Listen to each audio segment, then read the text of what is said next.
మార్చి 2వ తేదీన nightingale of India లేదా భారత కోకిల అని పిలిచే సరోజినీ నాయుడు వర్ధంతిగా ప్రజలు గుర్తు చేసుకుంటారు.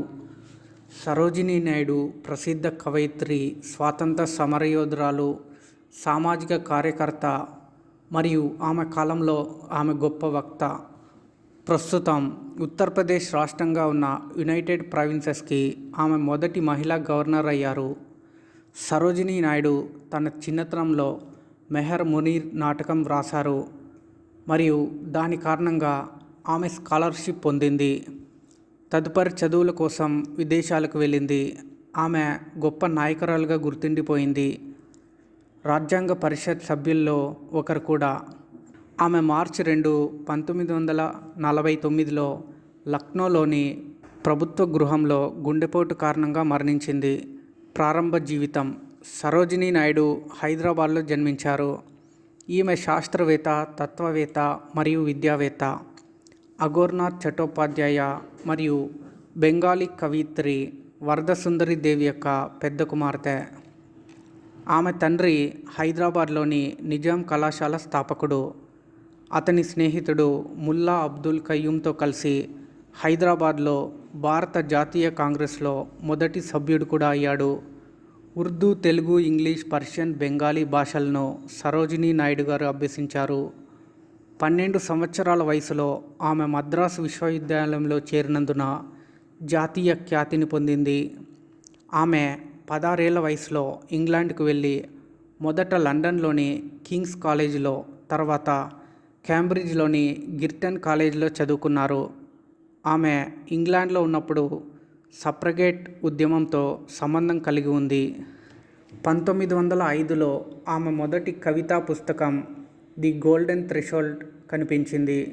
ఆమె కవితలు భారతీయ జీవితంలోని రోజువారీ దృశ్యాలను కలిగి ఉన్నాయి. 1905లో బెంగాల్ విభజనకు నిరసనగా ఆమె భారతీయ జాతీయ కాంగ్రెస్లో చేరారు.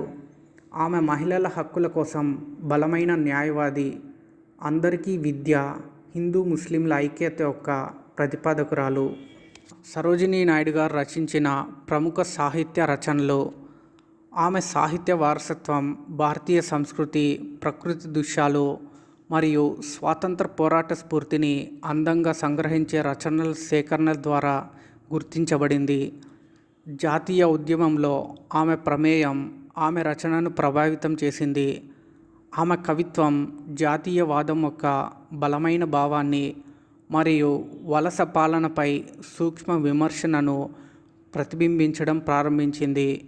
కాలక్రమేణా ఆమె కవిత్వం సామాజిక మరియు రాజకీయ సమస్యలను మరింత నేరుగా ప్రస్తావించడం ప్రారంభించింది, ముఖ్యంగా మహిళల హక్కులను మరియు మహిళా సాధికారకు సంబంధించినవి.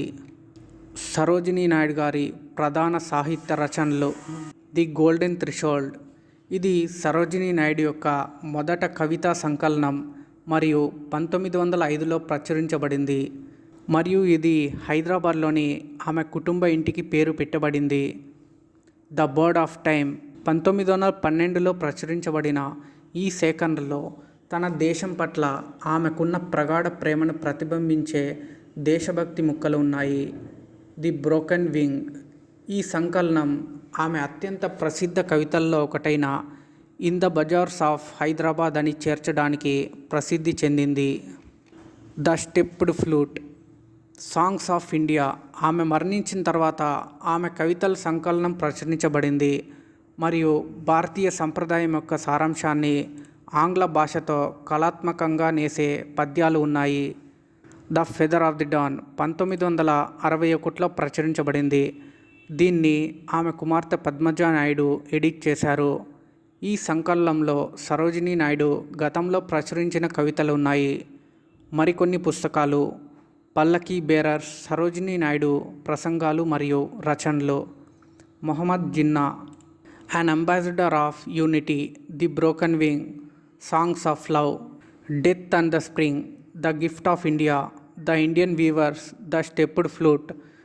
ఆమెను స్వాతంత్ర ఉద్యమానికి దగ్గర చేయడంలో గోపాలకృష్ణ గోఖలే కీలక పాత్ర పోషించారు. అతని ఆదర్శాలు మరియు అంకిత భావంతో ప్రేరణ పొందిన నాయుడు భారతదేశ స్వాతంత్ర్యం కోసం ఆమె జీవితాన్ని అంకితం చేయాలని నిర్ణయించుకున్నారు. గాంధీ యొక్క అహింస మరియు శాసనోల్లంఘన తత్వశాస్త్రం 1905లో బెంగాల్ విభజన వ్యతిరేక సమయంలో ఆమె అధికారికంగా భారత జాతీయ ఉద్యమంలో చేరారు.